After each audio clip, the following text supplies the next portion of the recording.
So one of my biggest observations or actually learnings on this journey was just how over-customized Terra was. And it's no fault of Terra. I mean, it was built in the 80s for a university of the 80s. Our developers did magic with the only two tools in the box they had, the cost center and the account number. But I think the time has now come that we move with the time. We thought it's going to be this straight and narrow journey, but it took us through the mountains, it took us under the sea, it took us to outer space, and it brought us back. Well, it takes us into the 21st century. We're using a state-of-the-art system that is internationally recognized. No negative comments about legacy. You know my passion to legacy, and it's been a wonderful system up to now. But we have to move over. I've come from a web-based system into a DOS-based system, and now back to a web-based system. So I'm really excited for the next chapter in my OCF journey. And at that stage, I felt like our implementation partner was trying to sell the system to us, but at that stage felt that it was not going to meet all our needs. And what an experience it was, and how wrong my thinking was. 2, 1, 0, and lift. So I've been on this SUNFin journey now for more than 4 years, and I think for the first time I'm ready to take off the construction hat and to put on the so-called party hat. Okay, which project number do you have there? Hey, kom in, wag. Hou nie gou. Eldron, I'll be with you now. Now Liz is just here. Just complete the process. Kom, sit. I'll phone you back. Nee, waar kom jy nou vandaan? Ek so maar ek het vir die lekker daarvan, want SUNFin is mos daar 'n bietjie SUNFin ook op hierdie stadium. Kom vir die lekker daarvan. But ingenieurswese, 'n verskriklike lekker opleiding. Ek dink dis Enzo, hulle is pioneers, they're so comfortable with the system. Oh wow. Actually, I took my cheat sheets with me. I told them I'm old school people, but we're going to draw pictures. Yes, we did. Collega's, so hoe het julle die opleidingssessie ervaar? Hulle is so passievol oor die opleiding. So ek is geweldig opgewonde oor SUNFin. Ek werk al 100 jaar by die universiteit en ek wag in spanning vir 'n stelsel wat bestuurstate maklik maak. En hierdie een is die een wat ons gaan floor, kan ek vir julle sê. Previously, we had to contact our finance division for certain information, but now I have the ability to do it myself, and that's definitely improvement. Dit gaan ons lewe geweldig vergemaklik, omdat ons met die druk van 'n knoppie verslae kan kry wat ons in ons huidige lewe met 7 kliks, klik, en dan moet ons dit verander na 'n CSV-file toe, en dan moet ons die kolomme verander dat dit vriendelik raak, en dan kan ons eers verslag gee. So hierdie een is totaal verskillend. Ons gaan tyd spaar, ons gaan dynamiese bestuurstate kan gee, en ek dink net dit gaan ons lewe ongelooflik vergemaklik. So I think the main advantage is reporting, because everything is there with a click of a button. You get it, you export it, and you get so much more control. But again, like reporting, yeah, it's the main advantage. Say for instance, I would like to do my budget for the year now. I can go onto the system and say for instance, I would like to see what I've spent on components, and I can, with a click, I can get all the information, say for instance, for artist components, and then I can plan according to that. The one drawback, in my opinion, that we had with Terra is that we could not extract meaningful data ourselves. It was a possibility, but we always had to go to Leon Harmon or through Leon Harmon. The fact that I can now go into OCF and extract reports, there's infolets, there's preset reports, that makes me very excited, because we can now extract data, meaningful data that we can use to close new agreements and put in place agreements to the benefit of our end users. If I can compare the old system and the new system, it will be like night and day, new and old, literally. So the new system, literally, you get everything with a click of a button, versus Terra, where you actually have to build everything. So in terms of reporting, the new system is so much better, and I think everyone will love it. Hey, Sokoleka, how is your SUNFin journey been?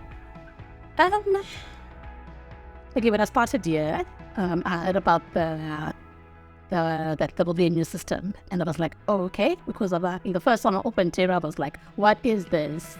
There was all color. It was like dull. I'm like, no, I'm not used to this. So I was excited and anxious because it was a new system for me that I haven't worked with before. But as I got into the system, there was color. It was user-friendly and easy to navigate. So, yeah, it's been good. And you? There's no more signatures. Everything works with the workflow. So that line manager and that cost center owner is going to have to approve it. They're going to have to say, okay, we know what's going on. It's going to be, you upload it. You can even upload it with your phone. You don't have to wait till you get back to the office. Each researcher, each employee is going to do it themselves. It's like basically upgrading from an Nokia phone to an Apple. People is not so bad. Go for it. My feeling is that it's a lot of change that's coming everybody's way. I am hopeful that the change that it implements moves the university forward in a positive manner. I think the university requires this move to stay relevant on a financial aspect.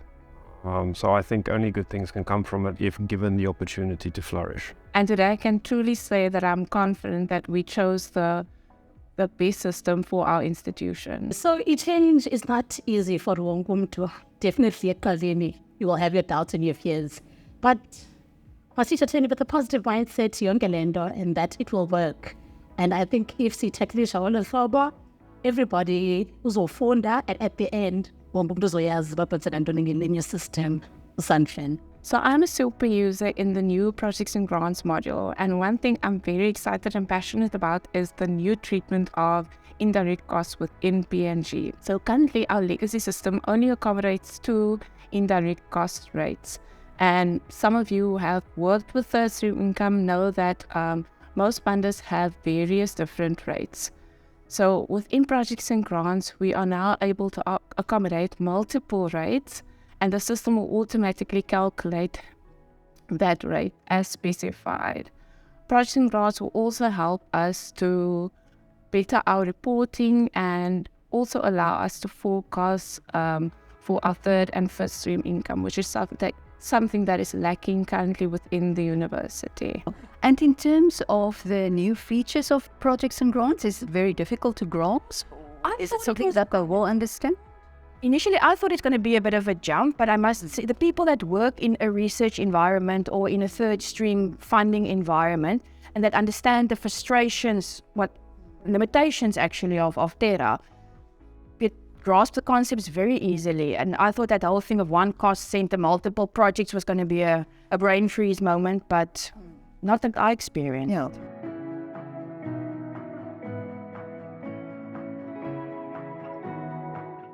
Ek het 'n navraag gekry van navorsingskostepunt eienaars af en hulle wil graag weet hoe gaan surplusfondse in navorsingskostepunte gebruik word of gedoen word wanneer breek afsluit in die nuwe OCF.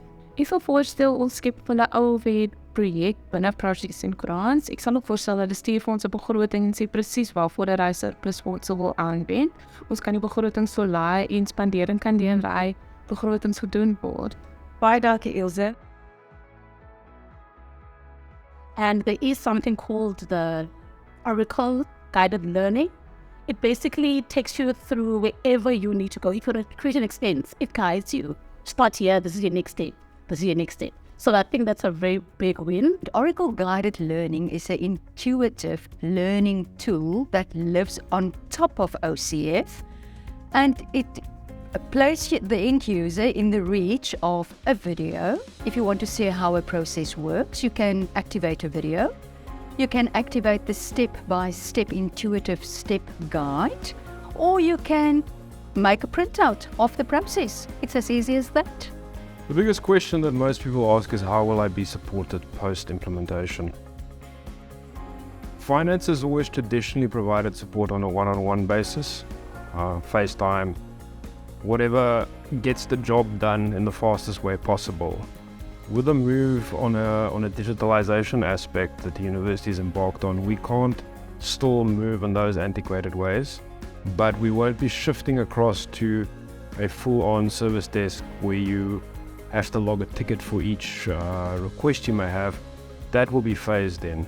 Once we've gone live, you will have direct access to the SMEs and the super users that will give you all of the required, so all of the necessary support so that you can actually do your day-to-day tasks and have any issues that you need resolved. Certain activities we will, however, have to move to a Jira service desk from the production as soon as we actually go live. And that is to ensure integrity in the system and maintain the adequate levels of control. One of those being user access requests, changes to the system itself, as well as management of the underlying data. So for instance, your cost center creation moves, organizational unit creates and moves, and any general account maintenance. Those, unfortunately, we do need to keep an eye on and actually manage so that the auditors don't get on our backs. So I want to encourage you, embrace this new change period we're entering now and be open-minded. I mean, the business processes are still there. Whether you are able to do a requisition or raise an invoice or do a journal, all those things will still be possible.